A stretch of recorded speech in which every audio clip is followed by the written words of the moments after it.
10 సంవత్సరాల పాలన అందరికీ కూడా వికారం వచ్చింది. ఇక పాలిటిక్స్ అంటే ఆ పార్టీ ఈ పార్టీ ఇది అంతుంటది, కానీ మహబూబ్ నగర్ పట్టణ ప్రజలకు వికారం అయిపోయింది. ఇక వద్దురనైనా ఇదంతా అందరం కలిసి ఒక దగ్గర నిమ్మలంగా ఉందాం.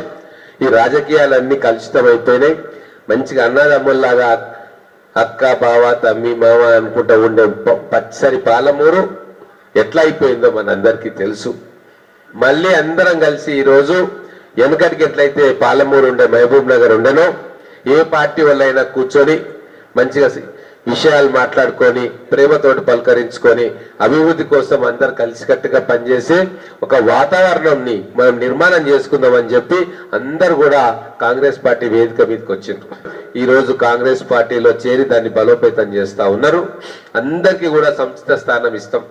కాంగ్రెస్ పార్టీ నాయకత్వ హృదయం చాలా పెద్దది. అందరినీ కూడా అకామిడేట్ చేసుకుంటాం.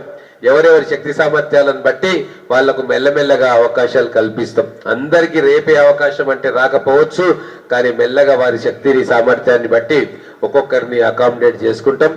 అందుకే మా ముఖ్యమంత్రి గారు కూడా ఎప్పుడు చెప్తారు, అన్న రొటేషన్ పద్ధతి పెట్టుకుందాం, మనం ప్రతి 2 ఏళ్లకోసారి చైర్మన్లు అవన్నీ కూడా మార్చుకుందాం. ఇంపార్టెంట్ పొజిషన్స్ అన్నిటినీ కూడా శాసనసభ్యులు ఎమ్మెల్సీలు అన్నిటికీ 5 ఏళ్ల కాల పరిమితి ఉంటుంది తప్ప మిగతా వాటి అన్నిటినీ కూడా 2 ఏళ్ల కుదించుకుందాము అని చెప్పి వారు కూడా అట్లనే ఆలోచన చేస్తూ ఉన్నారు.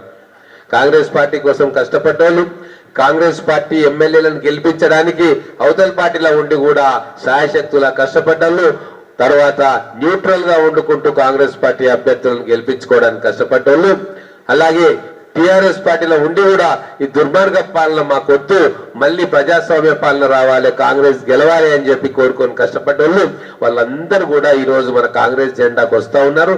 వాళ్ళందరినీ సాధారణంగా నేను ఆహ్వానిస్తా ఉన్నా. మధ్యలో ఒకరిద్దరు వాళ్ళెందుకు వీళ్ళెందుకు అంటే నచ్చజెప్పడం జరిగింది. అయ్యా, కాంగ్రెస్ పార్టీ ఒక మహాసముద్రం. గతంలో ఇక్కడ పనిచేసిన వాళ్ళే బయటికి వెళ్ళిపోయినరు. ఇప్పుడు వాళ్ళ ఇంటికి వాళ్ళు వస్తా అంటున్నారు. ప్రజల కోసం ప్రజాస్వామ్యం కోసం వస్తా అంటున్నారు. అందుకే అందరినీ కూడా మనం ఆహ్వానించుకుందాం. ఎవరో ఒకరిద్దరు ప్రజలను ఇబ్బంది పెట్టి అరాజకం చేసిన వాళ్ళు వాళ్ళని తప్ప అందరినీ కూడా మనం ఆహ్వానించుకొని కడుపులో పెట్టుకుందాం. చాలా అవకాశాలు వస్తాయి మనకు. ఈ రోజుతో అయిపోదు. ఇక టిఆర్ఎస్ పార్టీ అనేది భూస్థాపితం కాబోతా ఉన్నది. ఇది రాసి పెట్టుకోండి. మళ్ళా భవిష్యత్తులో టిఆర్ఎస్ పార్టీ ఉండదు. ఎందుకు ఉండదు అంటే ప్రజలు ఒక రాక్షస పాలన చూసిన తర్వాత మళ్ళా దానికి ఓటేస్తారా? ఒక రావణాసురుడు చనిపోయిన తర్వాత ఇంకో రావణాసురుడు వచ్చిండా? రాలే. కాబట్టి రాక్షస పాలన అంతమైపోయింది.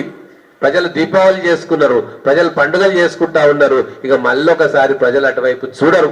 ఆ చాప్టర్ క్లోజ్ అయిపోయింది. ఇప్పుడు ఏదున్నా రాజకీయాలను వ్యక్తిగతంగా కాడకుండా సిద్ధాంతపరంగా చూసే రాజకీయాలే ఉంటాయి తప్ప వ్యక్తిగతంగా కక్షలు పెట్టుకొని నువ్వు ఆ పార్టీలో చేసినావు కాబట్టి నీకు పోలీస్ కేసులు పెడతా, నిన్ను జైల్లో పెడతా, నేను అట్లా పెడతా అనే పరిస్థితిగా పాలమూరులో ఉండదు, ఉండకూడదని మేమందరం ఇక్కడ ఉన్న నాయకులందరం కూడా హృదయాన్ని పెద్దగా చేసుకొని అందరినీ కూడా తమ్ముళ్లను అన్నలను అక్కలను చెల్లెలను మళ్ళీ కూడా ఆదరణ చేస్తూ ఉన్నాం. ఇంకా కొంతమంది ఎవరి సిద్ధాంతంలో వాళ్ళు ఉంటారు. వాళ్ళు ఎవరు కూడా మనకు శత్రువులు కాదు. వాళ్ళ పని వాళ్ళు చేసుకుంటారు ప్రజాక్షేత్రంలో, మా పని మేము చేసుకుంటాం ప్రజాక్షేత్రంలో. కాబట్టి ఈరోజు మళ్ళీ కలిసిమెలిసి సిద్ధాంతాలు వేరైనా సరే అభివృద్ధి కోసం కలిసికట్టుగా మాట్లాడాలి. ఈరోజు రేపు కౌన్సిల్లో కూడా అందరు పార్టీలు కలిసి ఆ దుర్మార్గ పాలన అంతం చేసారు. దాంట్లో బీజేపీ ఉంది, ఎంఐఎం ఉంది, టిఆర్ఎస్ ఉంది, కాంగ్రెస్ ఉంది. అన్ని పార్టీలకు చెందిన కౌన్సిలర్లు ఈరోజు ఆ పాలన ఆనవాళ్ళు కూడా ఉండొద్దు మహబూబ్ నగర్ లో.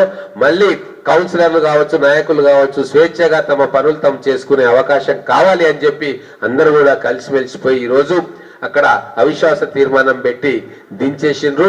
కొత్త చైర్మన్ వాళ్ళందరూ కలిసి ఎన్నుకోబోతా ఉన్నారు. సో ఒక కొత్త శకం మహబూబ్ నగర్ లో ప్రారంభం కాబోతా ఉంది. కొత్త అభివృద్ధి మహబూబ్ నగర్ లో ప్రారంభం కాబోతా ఉంది. మహబూబ్ నగర్ లో పరిశ్రమలు వస్తాయి, మహబూబ్ నగర్ లో కాలేజీలు వస్తాయి, మహబూబ్ నగర్ లో విద్యకు ప్రాధాన్యం ఇవ్వబడుతుంది, మహబూబ్ నగర్ డెవలప్మెంట్ జరుగుతుంది. డెవలప్మెంట్ అంటే రోడ్ల మీద ముస్తాబులు చేసేది కాదు. కాలనీలలో బస్తీలలో సీసీ రోడ్లు వస్తాయి, డ్రైన్లు వస్తాయి, హైమాస్ లైట్లు వస్తాయి, తాగడానికి నీళ్లు వస్తాయి, రీడింగ్ రూమ్లు వస్తాయి, కమ్యూనిటీ హాల్స్ వస్తాయి. చాలా పెద్ద ఎత్తున మహబూబ్ నగర్ ప్రాంతం, మహబూబ్ నగర్ నియోజకవర్గం, మహబూబ్ నగర్ పట్టణం బ్రహ్మాండంగా అభివృద్ధి కాబోతా ఉంది. మేమందరం కూడా ఎమ్మెల్యేలము నాయకులము, రేపు కౌన్సిలర్స్ కావచ్చు, చైర్మన్ కావచ్చు, అందరూ కూడా ఏకైక లక్ష్యంతో ప్రజాసేవలో, ప్రజాక్షేత్రంలో ప్రజలకు సేవ చేయనీకేనే మేమందరం కూడా వస్తాం